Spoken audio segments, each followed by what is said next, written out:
All disease is diet related, and today I want to talk about salt, table salt.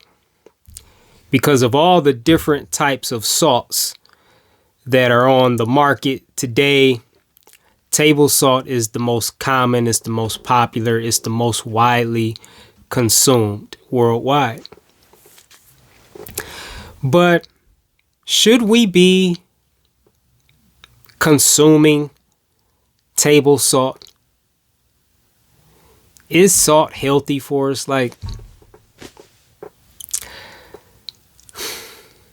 Table salt is a mixture of sodium and chloride. Table salt is not natural. It's unnatural. They combine sodium and chloride, and then they bleach it. And then they spray it with iodine. It's unnatural. Now, to answer the question, should you be consuming it? I can't answer that for you. I'm just going to share some information about it.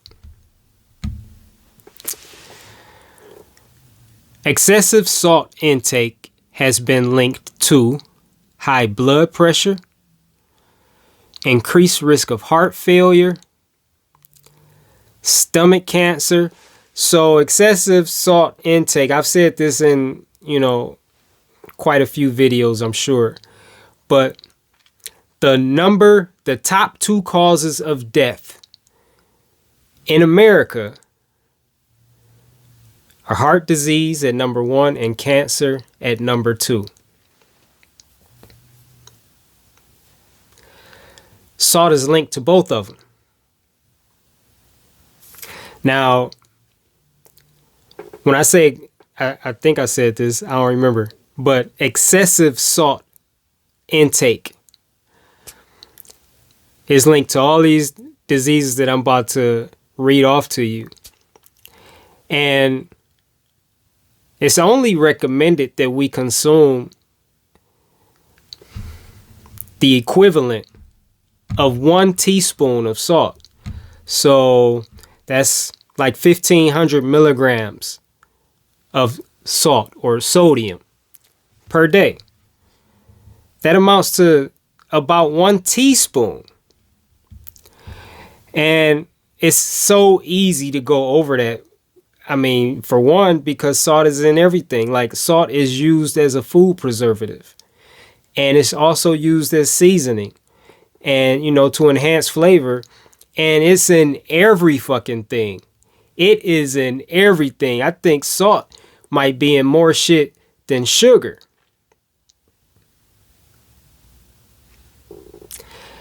And so, and then because of its addictive nature, in this society, in the world that we live in, it is impossible to consume no more than 1 teaspoon of salt per day, unless you begin to consume a frugivore diet. And if you don't know what a frugivore is, humans are frugivores. We have, there's carnivores, there's omnivores, there's herbivores, and then there's frugivores. Humans are frugivores. And I have a video on my channel somewhere titled Human Beings Are Frugivores. Check that out. But basically, a frugivore diet is, to make it as simple and plain as possible, a frugivore diet consists of foods that you can eat in their natural state. Right? So, a carnivore eats animal flesh in its natural state.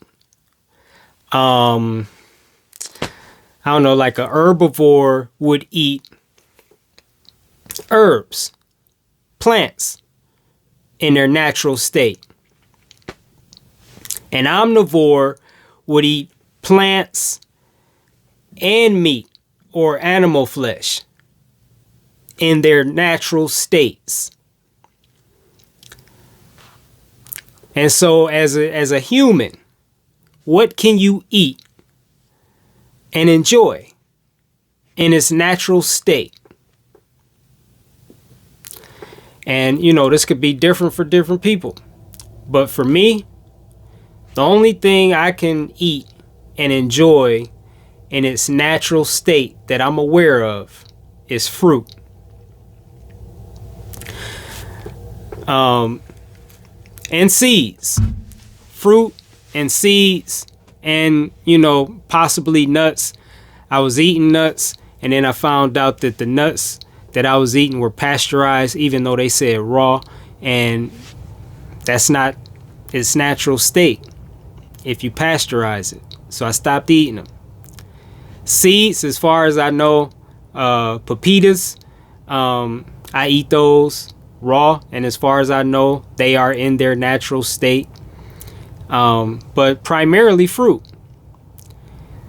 Fruit, depending on where you live at, you can walk up to a tree, pick some fruit off the tree, and eat it right there on the spot. You don't have to do nothing to it. In fact, I used to do that when I was a kid, because my friend at the time, one friend had an apple tree in his backyard, and on the other side, I had another friend that had a pear tree in his backyard. So we would pick fruit right off the tree and eat. And so that's what a frugivore diet looks like, which, I really prefer to do away with the labels, and so to just remove the label. If you want to be healthy, you should be eating what you can eat in its natural state and enjoy. And, I definitely understand if that's a hard pill to swallow, especially in this society that we live in, this world that we live in, because we have never been taught that. No one has ever taught us that. And shit, this might be the first time you ever heard this on this video, but it's the truth. And if you look at nature, every species in nature lives this way.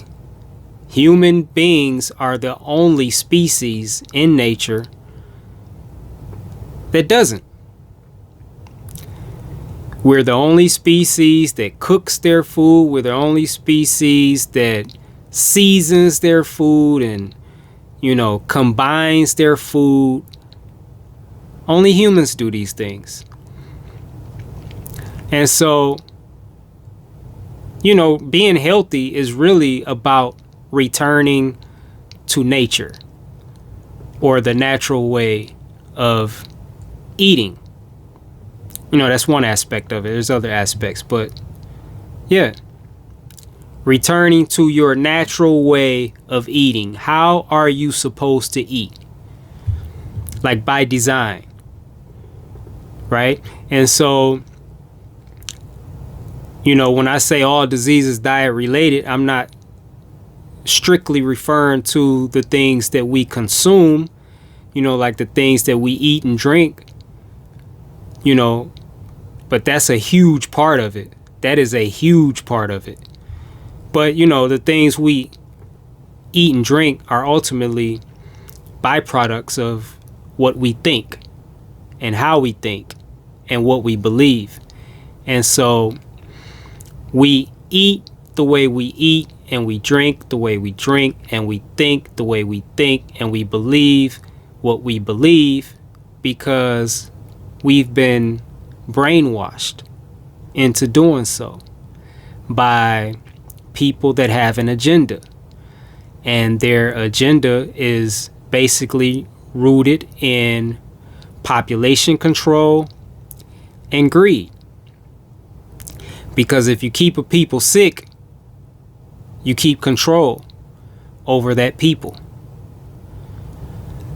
And so, you know, none of it's by accident.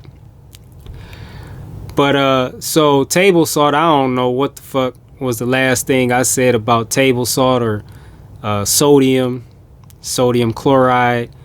I believe I mentioned that, you know, sodium and chloride are mixed together and then it's bleached.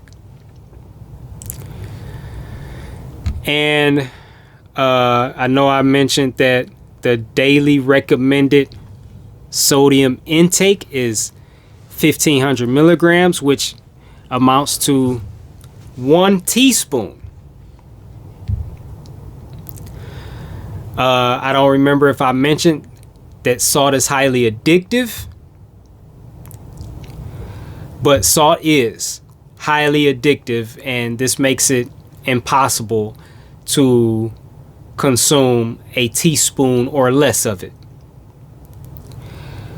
But it's been said that salt is addictive in the same way as cigarettes and hard drugs. And the craving triggers the same genes, brain cells, and brain connections as the nicotine in cigarettes and hard drugs. Salt is a drug. Like, how is it not? You know, there may be people that disagree with me, but you're not supposed to be consuming salt. Prove me wrong. I mean, I don't consume salt.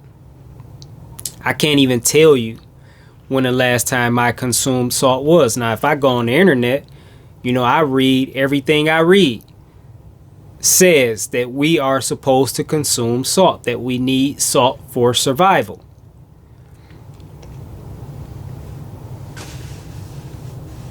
Oh, what's going on with me then? Because I live by a frugivore diet. And currently, I have only been consuming raw fruit. And I haven't found a fruit yet that's salty. I would love to, because I didn't stop consuming salt because I stopped liking it. I fucking love salt. I used to put salt on my fruit. But, you know, I learned about salt and, you know, I eventually just left it alone, which was not easy. Because of that addictive aspect to it. It is addictive. And the fact that it's literally in everything you eat, excuse me, it doesn't help. Like, you're so used to consuming salt. Like literally every fucking thing has salt in it. Unless you start eating from nature. And I don't know, like, I don't eat vegetables, so I can't speak on vegetables. And I'm talking about raw vegetables. I'm not talking about vegetables that, you know, that are microwavable and, you know, in the can or stuff like that. I'm talking about raw vegetables. I've never eaten raw vegetables that I can think of. So I don't know.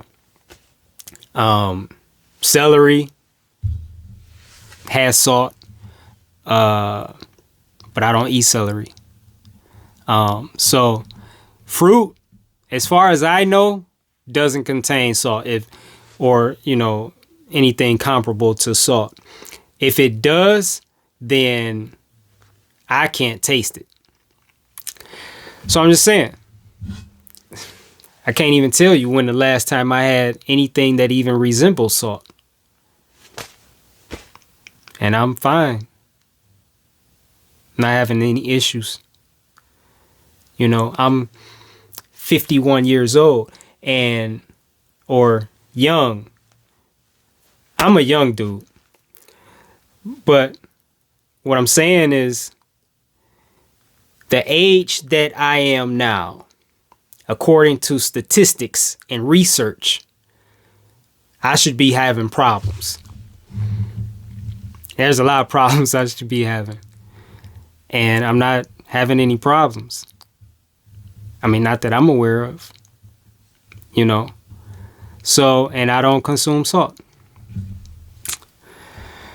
So, salt is like, I mean, what is salt anyway? I mean, you know, you got salt that's in the sea, which is sea salt, but then most salt, what it really is fucking rocks. That's really what most salt is. Rocks. And you are not supposed to be eating rocks. Doesn't matter how small the rocks are. You are not supposed to be eating rocks. So, approximately 1.65 million people die worldwide every year from consuming salt.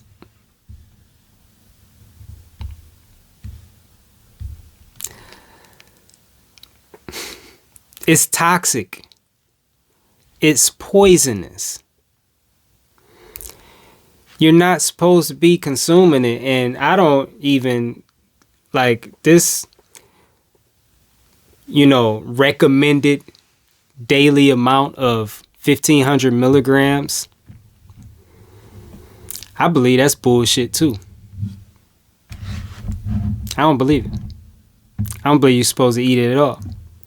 And again, because of its addictive nature, it's like telling a fucking drug addict how much crack they can smoke in a day, right? Like you can hit 2 rocks per day, but no more than that. Or telling a heroin addict, you can shoot up twice per day, but no more. Or like whatever. It's like, or telling a cigarette smoker, you can smoke 3 cigarettes per day. That's it. It doesn't even make sense. If it's addictive, you're not going to stop. If it's accessible, like if you can get more, then you're going to get more because you're addicted to it. Your body is craving it. It's demanding it. So I don't think I read this off, but excessive salt consumption has been linked to high blood pressure, increased risk of heart failure, stomach cancer. I don't remember if I said this or not, but the top 2 causes of death in America and possibly worldwide are heart disease and cancer. And salt is linked to both of them. Chronic fatigue, kidney damage, kidney disease, kidney stones, weight gain, and obesity. And what I read about that one is that salt doesn't contribute to weight gain and obesity like sugar does, but it triggers insulin production, and through the triggering of, I guess, excessive insulin production, that eventually results in weight gain and obesity. Water retention, swelling throughout the body. You ever see people with like swole up ass ankles and feet and fucking hands and shit? It's too much salt.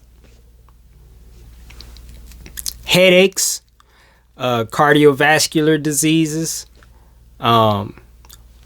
weakening of the bones, which is also known as osteoporosis, and impaired cognitive function or brain function. And I'm sure there's more. This is just a short list. I'm sure there's more, but is that not enough? And like I said, when you factor in how much shit salt is in.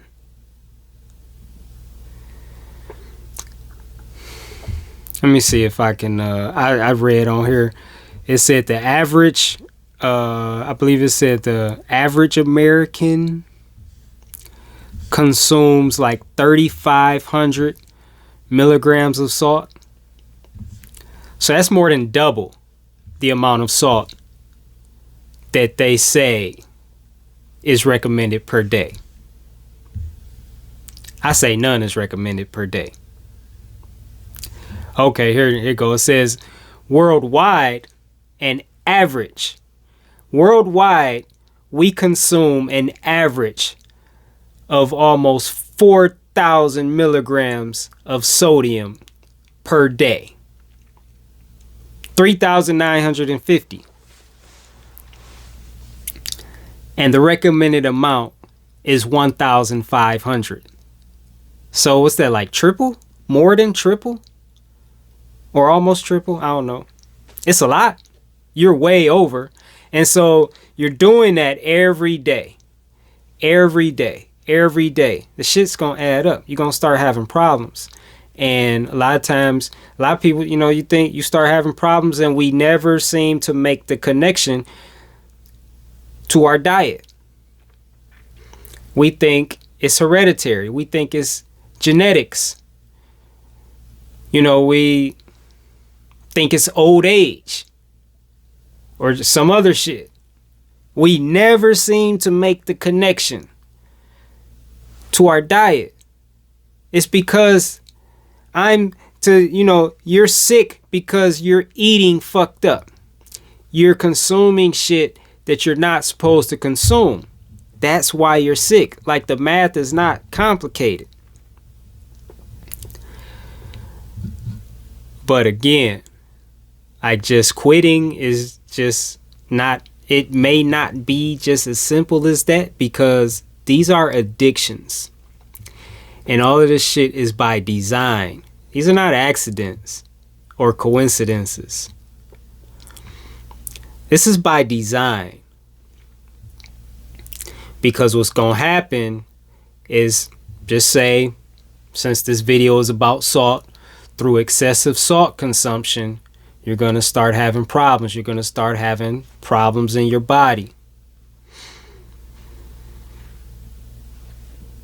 Then you're going to go to the hospital. And now once you're in that system, this is where it pays off for them that control the system and profit from the system. From those that are making trillions of dollars a year off of sick people. You become a customer. You become a lifelong customer. You know, they're going to check you out. They're going to put you on some drugs. And they're never going to address the cause of your problem. They're just going to keep prescribing you drugs. And you'll feel better, but you'll still be fucked up. You know, it's like if you have a car, right? And your check engine light comes on. You know, when your check engine light comes on, that's your car telling you that something is wrong with it. And what we do a lot of times, you know, especially if you don't have the money to get your car fixed, then we'll bypass the check engine light. Like, we figured out ways to shut that light off. But the problem is still there. Like, you could shut the check engine light off. You can stop it from coming on.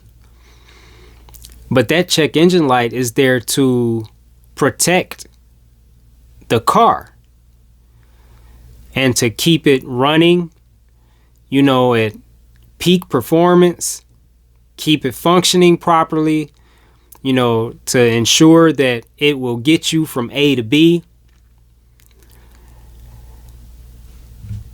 And so, you know, shutting the light off doesn't, make the problem go away. It really just, you forget that the car has a problem, and that problem is just going to get worse and worse. And if you never address it, what's going to happen is that car is just going to shut down. You're going to be on the way from A to B, and you're not going to make it to B. And so, it's the same with our bodies. When we have symptoms, that's the check engine light going off. And so when we go to these fucking quacks in these hospitals, they give you a drug. And all the drug does is turn the check engine light off. But you still got the fucking problem. Like, the issue is still there. And you're ignoring it. And eventually it's just going to get worse and worse. Until, just like with your car just shutting off one day, on your way from A to B, at that point you can't ignore it anymore. Right? And at that point, you may end up having to spend much more money than you would have had to spend if you would have just gotten it taken care of in the beginning. If you can salvage it. And so, it's the same thing with us, like, we turn our check engine lights off, through these drugs that we take that suppress our symptoms. We never address the cause. We just keep ignoring the problem. And every time the problem screams at us or tries to get our attention, like, hey, something is wrong, you just ignore it. You just silence the voice with drugs and more drugs. And if the symptoms scream louder, you get a larger prescription, a larger dosage to silence the voice. And this voice, which is these symptoms, are trying to help you. And what's going to happen, and I'm not speaking this on nobody, I'm just saying it's just the way it works. And I say this to, not to try to, like, make you afraid or anything, but, like, I guess it's my hope that this makes sense to you and you make some adjustments so you can be healthy, live a great life. But yeah, if you keep ignoring the problem, eventually you're going to get to a place to where you can't ignore it anymore. And that could be in the form of a fucking heart attack or stroke, like a near-death experience. A lot of different things. So I believe that's all that I have about salt.